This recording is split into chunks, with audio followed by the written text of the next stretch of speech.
Corruption by P.K. Armstrong. Chapter 27. Francine Dale had asked a colleague at the hospital to set up a room in which to interview Mrs. Stark. When she arrived, she could see he had followed her instructions to the letter. The neighborhood leading up to the hospital was littered with old bungalows from the early 1900s. The hospital purchased a block and was refurbishing the homes to be used for administrative staff, thus freeing up precious space in the actual hospital. These homes were convenient as they were only a small stroll away from the hospital, connected by meticulously groomed walking paths. One home, the refurbishment complete, still sat empty as the board had not decided who was to occupy it, and it was here the stage was set. The entryway had a small table and lamp, and the wide doorway led to a room originally used as a formal sitting room, but was now set up as a waiting area. The bright, airy dining room with large floor-to-ceiling windows was set up as a boardroom. It was the kitchen that her colleague had decided to use as their meeting place. Fresh fruit, coffee, tea, and newly warmed croissants were laid out on the table, and the room was still warm from the oven. She had not met Mrs. Stark, of course, but after a look at the file, Francine surmised that this setting would engender feelings of comfort and safety. Francine Dale knew that for some victims of brutality, feeling safe and comfortable was the first step, especially if you were going to ask them to relive the details of their attack. Victims of PTSD often presented with hypervigilance because even though the traumatic event was over, they relived the event constantly in real time, as if they couldn't wake up from a nightmare. Even in a setting such as this, Mrs. Stark would have to be constantly reminded that she was in a safe place and could not be harmed again. Francine heard the front door and quiet voices and went out to the hallway to greet her patient. Detective Bashinda stood at the entrance with a small woman seated in a wheelchair before her. Mrs. Stark, Francine Dale spoke quietly with a small smile. Francine Dale, thank you for coming. Francine bent down on one knee to be at eye level with the woman. Looking into her wide eyes, she could see her fear, and instead of touching her hand, she reached out to her, palm up, and waited. Mrs. Stark looked at Francine Dale in the eye, and must have liked what she saw, because she slowly placed her hand in Francine's and squeezed it a little. Mrs. Stark, do you like fresh baked croissants? The three of them settled themselves in the kitchen, Mrs. Stark at the head of the table where Francine had directed Detective Bashinda to wheel her, and then Francine to her left. Detective Bashinda sat at the opposite end of the table and motioned to her notepad to Francine. Francine nodded her approval and asked Mrs. Stark, Mrs. Stark, you know why you are here? Detective Roland asked me to make sure you are okay and see if you would rather speak to me. Yes, such a nice young man, but yes, he is, isn't he? Detective Bashinda works very closely with him. I would like to take notes, but only if that is okay with you. She shook her head. I can't remember much, though, Mrs. Stark said apologetically. No worries, that's fine. Francine nodded and patted her hand and motioned for Detective Bashinda to put her notepad away. Without asking, Francine began preparing a small plate of fruit. She uncovered the warm croissants and put one on the plate with buttercream. Tea or coffee? Tea, please, Mrs. Stark replied softly. Coffee, Detective Bashinda said, when Francine looked questioningly at her. She placed the coffee in front of the detective and tea in front of Mrs. Stark. While she pushed the sugar in front of her, she picked up the butter knife. You can manage the rest with one hand. She motioned to her plate. But can I butter a croissant for you? Mrs. Stark nodded. After serving the others, Francine served herself, and they sat in companionable silence, munching away. Francine was right. Mrs. Stark managed very well with one hand, the bandaged one resting in her lap. After a few minutes, Francine spoke. I'm glad you are going to be okay, Mrs. Stark. Mrs. Stark stopped chewing briefly and looked Francine in the eyes. Am I going to be okay? Yes, I believe so. Your doctors gave me a summary of your injuries, and they are very optimistic that you will recover. And after seeing you, I know they are correct in their conclusions. How do you know? Mrs. Stark asked, clearly a little suspicious of where Francine was going with the conversation. The way you adapt to your circumstances. You did everything you could for yourself, but were willing to accept help when you needed it. That is a humble talent of a survivor. Mrs. Stark looked thoughtful. She sipped her tea, added another cube of sugar, and stirred. Francine took advantage of her thoughtfulness. You've been through this before, haven't you? Mrs. Stark's teacup clattered on the saucer as she lost her grip. She looked at Francine wide-eyed. How did you know? Francine smiled widely at her. She stood up and opened her bag that she had placed on the counter when she had first arrived. Pulling out a mirror, she opened it and handed it to Mrs. Stark. A survivor, she said as she showed her reflection in the mirror. Mrs. Stark stared at herself in the mirror for a good while. She put the mirror down on the table and looked at Detective Bashinda. She took a deep breath. You can take notes if you want. And then back at Francine. Call me Donna. They finished their repast largely in silence, with Detective Bashinda sipping her coffee quietly, her gaze alternating between Donna and Francine. Francine picked up the mirror again, extended the stand on the back, and set it on the table so Donna could see herself. Our brain is an amazing creation. Even in situations of extreme danger, our brain works to protect us. One way it does this is by memorizing the sounds, sights, and feelings when we have emotional experiences. The reason why it does this is to help us recognize danger before it happens so we can protect ourselves. Francine got up and pulled her tablet out of her bag and, using the built-in stand, sat it in front of Donna and pushed play. Donna's kidnapping, although in grainy black and white, jumped onto the screen. When the man grabbed her, Donna reached out and flipped the tablet closed. Francine deliberately reached over and rewound the video to the point where the man called her name, and she turned. Francine flipped the frozen video around and showed it to Donna. Look at your face, Donna. Right at this moment, your brain told you you were in danger. Francine watched as slow tears began to pour down Donna's face, and she nodded. When was the first time your brain learned to recognize that danger? Donna began sobbing, and Francine reached out and grabbed her good hand. Donna grasped it. Simon, she whispered. Her revelation was unexpected. From everything Francine had read, Simon Rain loved his mother and did what he could to take care of her. Your son? No, his father. Simon is named after his father. Francine noted that Detective Bashinda was not only silent, but even her breaths were imperceptible. Good girl, Francine thought to herself. She turned to Donna.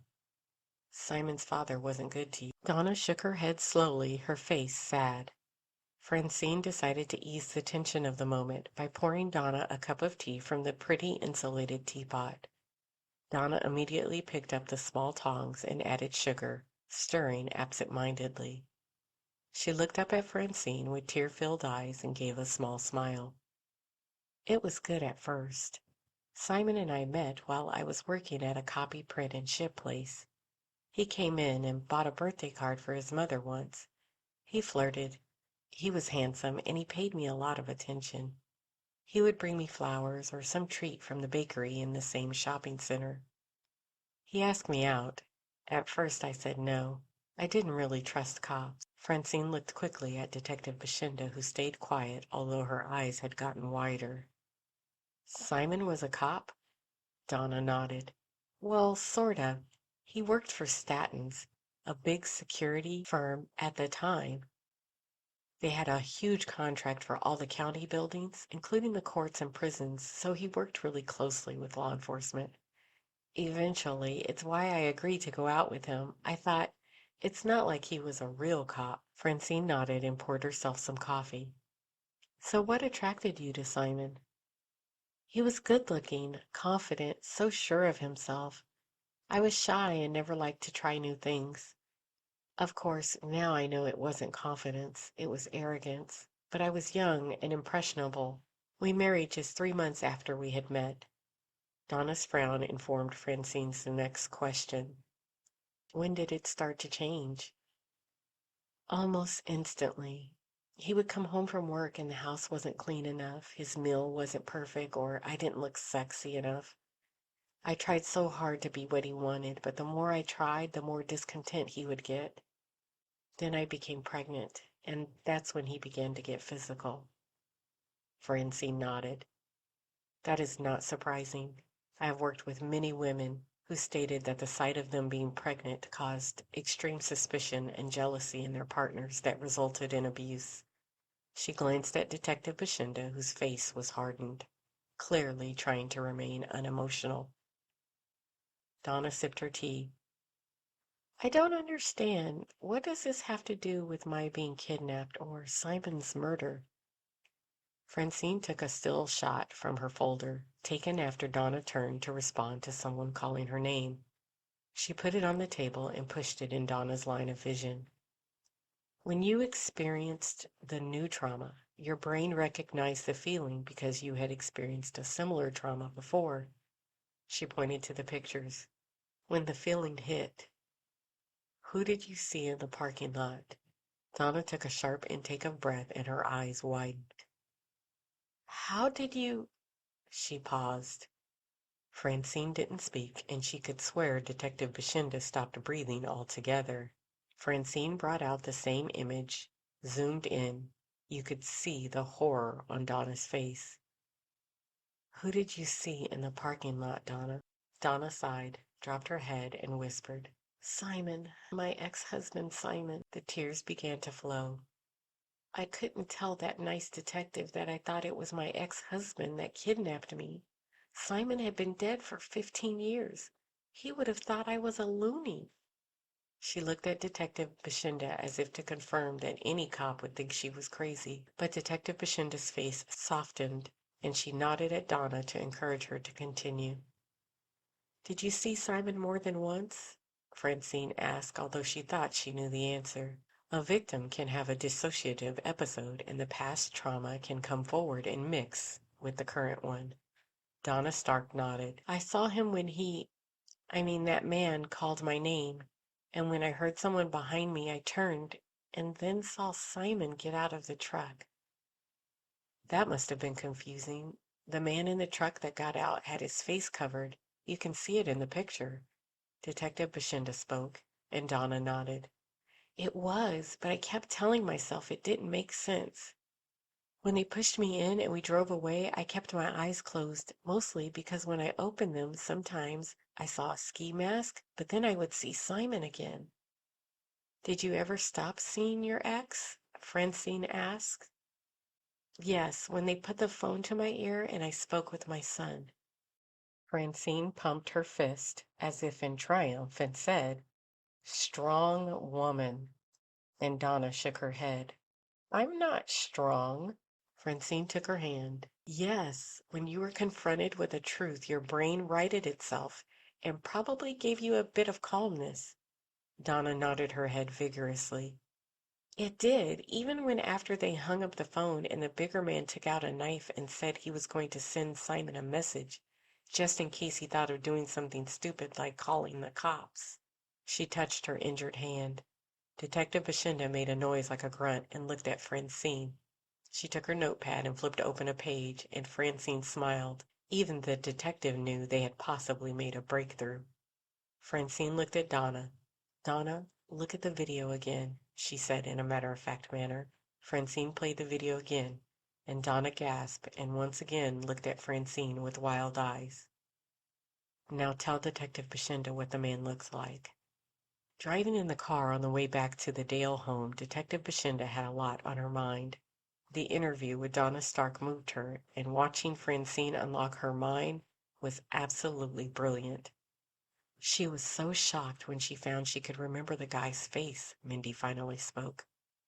Francine glanced at Detective Bashinda and nodded. Yes, it's shocking to see how powerful our minds can be. It put up a block. But why do you think she saw her ex-husband's face? Possibly because she felt threatened in the same way she had when her husband abused her. Her brain felt it was safer to relive those memories because she had already survived them. Much safer than whatever those men thought to do with her. Do you think I should just work with the description, or should I have a sketch artist meet with her now that she's unblocked? Can you work with the description first? It was pretty detailed, wasn't it? Yeah, and our sketch artist is a master.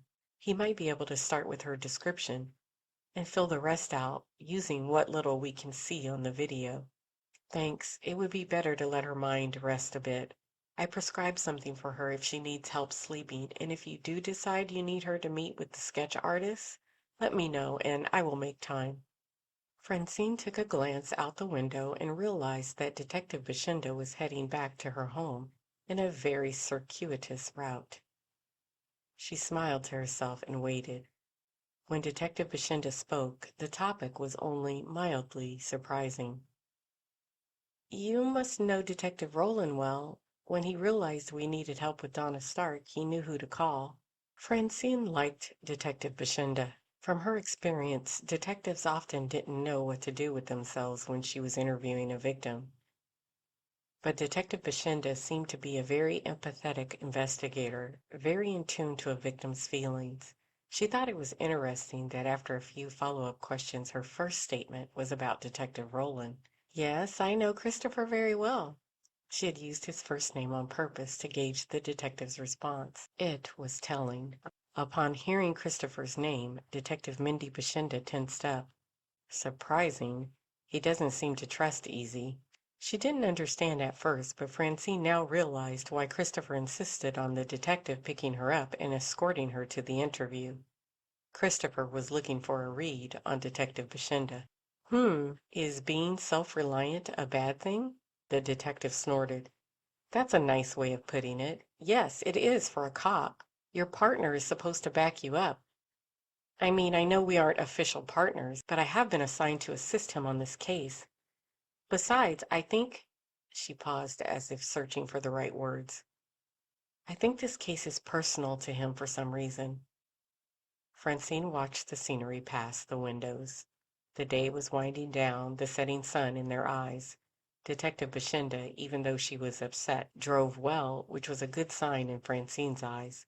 Christopher was going to need a partner with a cool head to back him up. Did you ask him about it? Yeah, he said he didn't want to drag me in on something that could hurt me. But we all expect danger. Detective Bashinda shook her head as if to clear her mind. Doesn't matter. I'll back him no matter what. He's a good cop. I'm lucky to work with him. I could have been assigned to some idiot that could lose me my job or worse, my life. It sounds like you speak from experience, Detective. The car slowed and then stopped at a red light, and Detective Bashinda looked at Francine. You can call me Mindy, or Bash. That is what Detective Roland calls me. The car began moving forward on the green, and Mindy continued driving methodically, but Francine could tell she was really bothered by what she had to say. I do know from experience. Not me personally, but my best friend from the police academy. His choice of careers was in the genes. His father, brother, and uncle and a cousin were all cops. He felt so much pressure to be as good as, if not better than they. Unfortunately for him, he was assigned a training officer right out of the academy that was a crook. His TO had him taking bribes, roughing up petty criminals, and exchanging justice for favors. Eventually, it was found out, but his TO made sure his hands were clean, so he got a slap on the wrist. My friend Craig lost it all. All because he followed someone with more experience and of higher rank. Mindy sighed. I know that would never happen with Detective Roland.